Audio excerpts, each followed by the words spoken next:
Imaginen por un segundo a un individuo que afirma tener un sistema capaz de romper y superar la seguridad matemática de todo el Internet global. Una locura, ¿no? Totalmente. Y que además de eso asegura haber reescrito las reglas de la física cuántica, resuelto los misterios de la dinámica de fluidos y, por si fuera poco, haber documentado la historia de Jesucristo usando inteligencia artificial. Sí, es un perfil que, digamos, de entrada te deja sin palabras. Exacto. Pues hoy vamos a sumergirnos en un único y fascinante documento para nuestra exploración. Es la sección de nosotros del sitio web del grupo HANA Latam. Una empresa de transformación digital fundada en Santa Cruz, Bolivia, en mayo de 2015. Así es. Y la misión de nuestra inmersión profunda de hoy no es ponernos a auditar o verificar cada una de estas afirmaciones monumentales. Más bien queremos desentrañar este perfil tan inusual. Claro, intentar comprender cómo funciona una mente que, según su propio currículum, simplemente desafía todas las trayectorias profesionales tradicionales. Y creo que estoy bastante intrigada por ver qué descubrimos. Porque, quien nos escucha pensará que estamos hablando de un personaje de ciencia ficción. Totalmente. Pero es un punto de partida fundamental para nosotros. Y es crucial recordar a la audiencia que toda la información que vamos a desglosar hoy proviene exclusivamente de la plataforma corporativa de esta empresa. Plataforma liderada por su fundador, claro, el ingeniero Julio Chay. Exactamente. Entonces, al enfrentarnos a un texto así, nuestro trabajo es mantener cierta distancia analítica. No estamos aquí para certificar hallazgos científicos, ¿verdad? No, para nada. No somos un jurado de tesis. Exacto. Estamos aquí para examinar la anatomía de unas afirmaciones que, de ser tomadas al pie de la letra, proponen un paradigma intelectual que roza lo incomprensible. Tal cual. Así que, a ver, vamos a desempacar esto. Porque para entender cómo opera este perfil, que abarca desde la consultoría corporativa global hasta, los misterios del universo mismo, tenemos que empezar por los cimientos. Los cimientos académicos, sí, que ya de por sí son bastante intensos. Bastantes. El texto detalla una formación base que incluye 2 carreras profesionales completas, ingeniería económica e ingeniería de sistemas. Y no se queda ahí. No, para nada. A esto se le suma un diplomado en comercio electrónico y una tesis de maestría en administración de empresas. Y la página se encarga de subrayar un detalle que no es menor, afirmando que siempre destacó como el mejor estudiante. Y aquí es donde, fíjate, empezamos a ver el método detrás de este perfil. Porque tener ingeniería económica y de sistemas no es simplemente, colgar 2 diplomas distintos en la pared. No es solo por acumular títulos. Exacto. Es dominar 2 vocabularios que rara vez convergen en una sola persona con ese nivel de profundidad. Piensa en la economía, que en su esencia es el estudio de la escasez. Te enseña a entender cómo se asignan los recursos, ¿no? Sí, y cómo reaccionan las personas a los incentivos, cómo se genera valor financiero. Es un idioma, de comportamiento y viabilidad. Claro. Y por otro lado, la ingeniería de sistemas es otra bestia completamente distinta. Es el idioma de la lógica pura. Tal cual. Te enseña a pensar en, diagramas de flujo, en optimizar procesos, en cómo construir arquitecturas virtuales que funcionen sin que un humano tenga que estar ahí moviendo las palancas. Más separados. ¿A qué te refieres exactamente? A que, por ejemplo, un ingeniero de software tradicional podría construir una aplicación increíblemente eficiente, ¿verdad? Con un código perfecto, pero quizás carece de un modelo de negocio viable. Ah, sí, la típica aplicación hermosa que no genera ni un centavo. Exacto. Y al revés, un economista puro te diseña un modelo de negocio perfecto en un Excel, pero no tiene ni la más mínima idea de cómo programarlo o llevarlo a la nube. Entonces, el perfil que la fuente nos describe es el de alguien capaz de identificar una ineficiencia en el mercado y, casi en tiempo real, traducirla a un algoritmo automatizado. Ese es el punto. Es el puente perfecto entre el problema económico y la solución tecnológica. Es como fusionar el cerebro de un director financiero supercalculador y enfocado en el retorno de inversión con el de un arquitecto de software vanguardista que vive metido en el código. Es una analogía perfecta. Y claro, si a esa mezcla le añades el comercio electrónico y el posgrado en administración, pues queda clarísimo que la intención no es quedarse encerrado en un laboratorio académico. Para nada. Hay un deseo súper explícito de llevar todo ese conocimiento directo al mercado. Y de forma agresiva, además. Sí, nos pinta una imagen de un profesional pragmático, muy sólido, altamente capacitado para liderar esta famosa transformación digital en el mundo corporativo. Pero, y aquí es donde la autopista predecible desaparece por completo. Y entramos en un territorio que, francamente, desafía todo escepticismo constructivo. Sí, aquí el documento da un giro vertiginoso. Porque según la fuente, esto de optimizar empresas y diseñar sistemas, bueno, no fue suficiente. El documento afirma que este fundador dio un salto hacia la teoría matemática pura. Creando lo que ellos denominan los teoremas de Chai. Exacto. Y entramos al terreno de las afirmaciones a gran escala, porque el texto es muy específico al respecto. Afirma haber creado 3 teoremas sobre la divisibilidad de los números enteros Para cualquier sistema numérico basado en potencias enteras. Sí, y lo que es más impactante, y cito textualmente, sostiene que a partir de esto desarrolló el sistema criptográfico universal de Chai, el cual, según ellos, podría llegar a superar al sistema criptográfico RSA. Que es considerado el de mayor uso a nivel mundial. Y a ver, tengo que detenerme aquí. Yo me quedé con la boca abierta. El sistema RSA es literalmente la bóveda de titanio que protege prácticamente cada transacción bancaria que hacemos. Cada correo electrónico de los gobiernos, cada base de datos, todo. Todo. Entonces, ¿cómo se conecta una simple regla sobre dividir números con la posible caída del estándar de seguridad mundial? Es la pregunta clave. Y para que quienes nos escuchan entiendan la inmensidad de lo que sugiere este texto, necesitamos explicar cómo funciona realmente la criptografía moderna. Sí, por favor, porque suena a magia negra. Mira, el RSA no es un muro físico. Es más bien un laberinto matemático que se aprovecha de una simetría muy peculiar. Una simetría en la forma en que los seres humanos y las computadoras calculan las cosas. A ver, explícanos esa asimetría con algún ejemplo sencillo. Imagina que te doy 2 botes de pintura, uno amarillo y uno azul, con tonalidades extremadamente específicas, y te pido que los mezcles en un balde. Ok, el resultado va a ser un bote de pintura verde muy particular. Y hacer esa mezcla me tomaría, ¿qué? 5 segundos. Exacto, es rapidísimo. Pero ahora imagina el escenario inverso. Te doy ese mismo bote de pintura verde y te digo, bueno, separa este verde hasta devolverme exactamente el azul y el amarillo originales. Uy, no, es prácticamente imposible. O sea, tendría que ponerme a analizar las moléculas de los pigmentos durante años. Precisamente. En matemáticas esos colores primarios son los números primos. Los que solo se dividen por sí mismos y por el 1. El 7, el 11, el 13. Esos mismos. En el sistema RSA, lo que hacen las computadoras es tomar 2 números primos colosales, y hablamos de números de cientos y cientos de dígitos, y los multiplican. Que es el equivalente a mezclar la pintura. Exacto. Ese cálculo, para una computadora moderna, toma una fracción de milisegundo. Y el resultado, ese número gigantesco resultante, se convierte en la cerradura pública de tus datos. O sea que la única forma de abrir esa cerradura, de separar el verde, es sabiendo cuáles fueron los 2 números primos originales que se usaron en primer lugar. Así es. A ese proceso inverso se le llama factorización de números enteros. Y la seguridad de todo el planeta Tierra descansa en el hecho de que no existe una fórmula matemática conocida que haga eso rápido. No hay un atajo algorítmico, digamos. Ninguno. Para deducir esos 2 primos a partir del número gigante, a las supercomputadoras actuales les tomaría millones de años probar todas las combinaciones posibles. ¡Wow!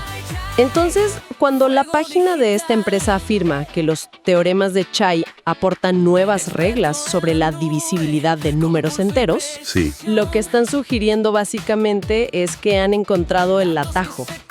Si tomamos la afirmación de la fuente literalmente, sí, es eso. Si alguien descubre una nueva ley fundamental sobre la divisibilidad, es el equivalente a descubrir un químico mágico.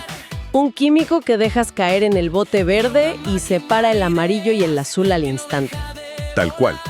Si la factorización de enteros se vuelve un problema trivial, gracias a nuevos teoremas, el RSA dejaría de ser un escudo, pasaría a ser de papel. O sea, es una afirmación que pondría a esta persona en la mira de cada agencia de inteligencia y banco del mundo. Es anunciar que tienes la ganzúa universal para todas las cajas fuertes de la historia. Y que además has inventado una nueva caja fuerte invulnerable. Claro, el sistema universal de Chai. Pero a ver, uno asumiría que intentar probar matemáticamente algo de esta envergadura Sería, no sé, la labor absorbente de toda una vida. Te encierras en una oficina con una pizarra durante 40 años. Eso es lo que nos dicta la intuición sobre el trabajo científico de frontera. Sí, requiere una dedicación absoluta. Y aquí es donde el análisis del currículum se vuelve aún más desconcertante para mí. Porque si resolver el problema criptográfico más grande del mundo te toma una vida entera... Sí, ¿de dónde sacas tiempo para lo demás? Exacto. ¿Cómo es matemáticamente posible tener tiempo para escribir más de 30 libros de alta complejidad técnica? Esa es la verdadera interrogante que surge al revisar las fuentes. El volumen de producción intelectual descrito simplemente desafía los límites del tiempo humano disponible. Aquí es donde se pone realmente interesante. Y para quienes nos escuchan, no estamos hablando de novelas cortas de autoayuda. La página enumera títulos con un nivel de tecnicismo extremo. ¿Y en áreas que, en principio, no tienen nada que ver entre sí? Nada. Vamos a desglosar algunos. Por un lado, vemos textos matemáticos como Los enigmas de la hipótesis de Riemann y otros sobre las ecuaciones de Navier-Stokes. Y detengámonos ahí un momento, porque esto conecta de una manera muy sutil pero brillante con lo que hablábamos del RSA y la criptografía. A ver, cuéntame. La hipótesis de Riemann es, sin exagerar, uno de los problemas sin resolver más famosos de las matemáticas.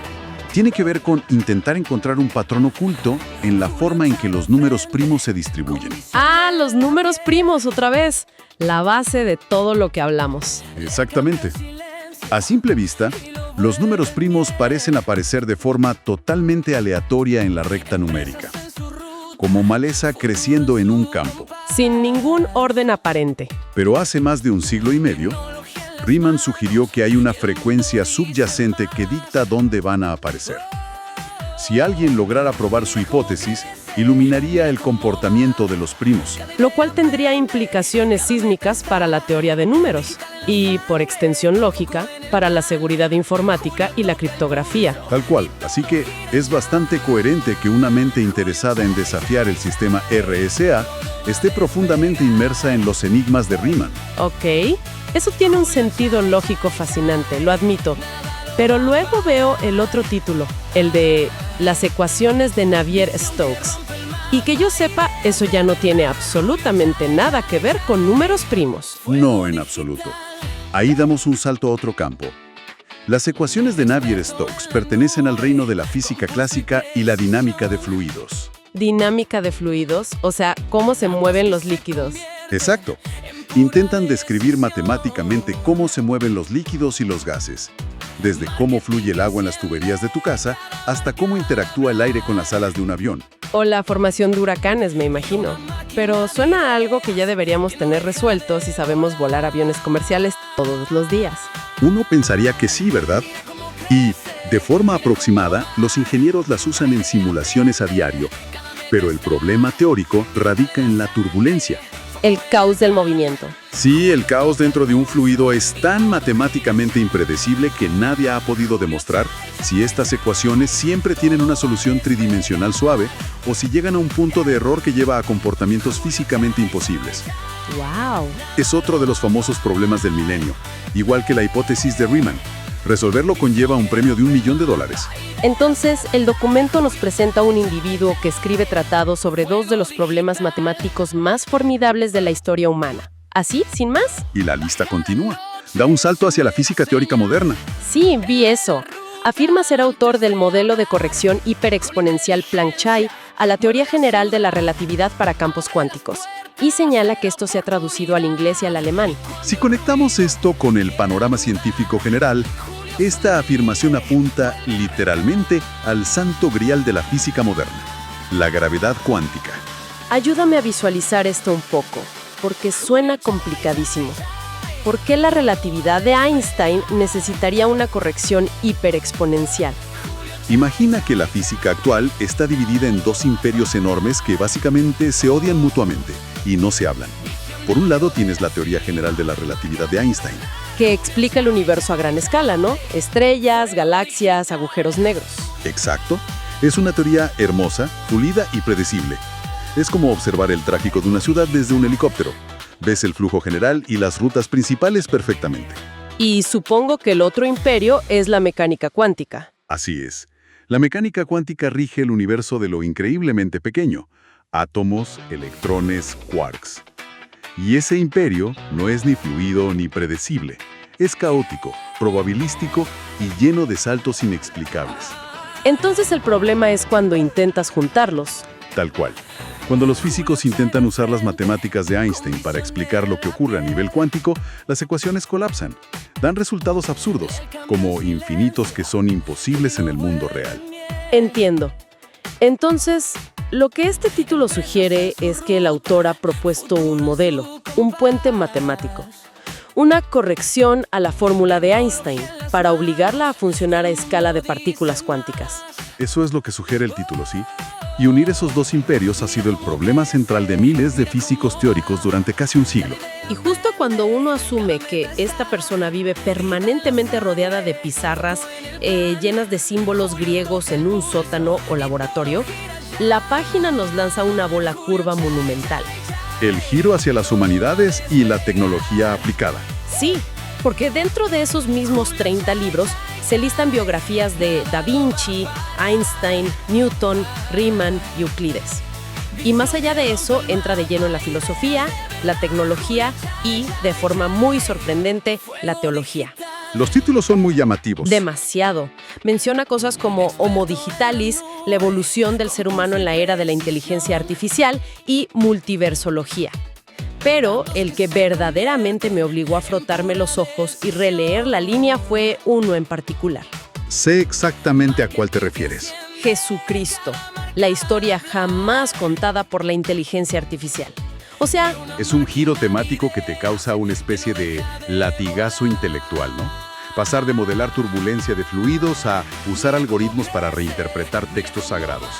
Y es aquí donde la pieza del rompecabezas me genera un conflicto gigante. O sea, ¿cómo es físicamente posible? Un ser humano tiene las mismas 24 horas al día que nosotros. Exacto. O sea, estamos analizando el perfil de un polímata renacentista que nace una vez cada siglo. O estamos viendo el ejemplo definitivo de cómo un humano puede usar herramientas de IA generativa para amplificar masivamente su volumen de producción. Es un punto de inflexión súper crítico en nuestro análisis.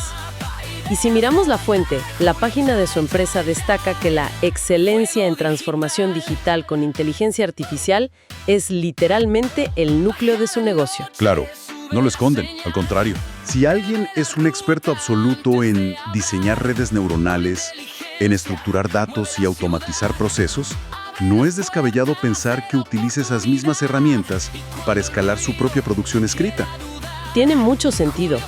La IA actual es excepcional para detectar patrones en volúmenes inmensos de texto antiguo. Lo cual podría explicar perfectamente cómo generó un enfoque novedoso para el libro sobre Jesucristo. Y la IA es excelente para estructurar datos bibliográficos e históricos rápidamente. O sea, sería como tener un equipo de, 100 investigadores doctorales trabajando para ti las 24 horas del día, procesando los datos duros mientras tú te dedicas a orquestar las conexiones de alto nivel. Totalmente. Y esto plantea una pregunta importantísima sobre el futuro del conocimiento y la educación.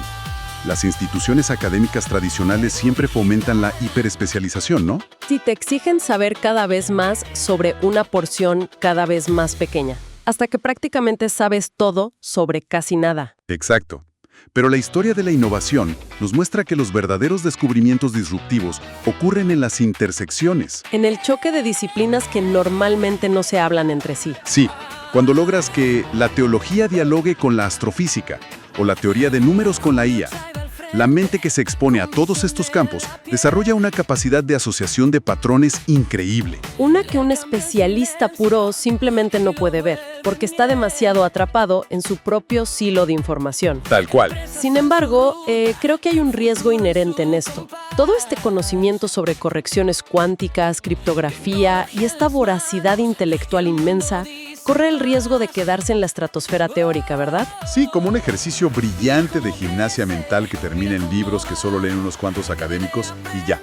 Pero si volvemos a la página del grupo HANA Latam, vemos que la misión de este perfil es diametralmente opuesta al aislamiento. Todo este intelecto se despliega agresivamente en el campo de batalla comercial y práctico. El mundo empresarial es, en última instancia, el árbitro más implacable para validar cualquier teoría. Entonces, ¿qué significa todo esto en números? Las cifras que presenta la fuente sobre su impacto aplicado son abrumadoras. El documento detalla que habla 5 idiomas: español, inglés, alemán, coreano y portugués. Una ventaja comunicacional enorme. Enorme. Ha capacitado a más de 8,000 personas, es docente tecnológico desde 2023 y fue presidente del jurado en el E-Commerce Day Tour 2023.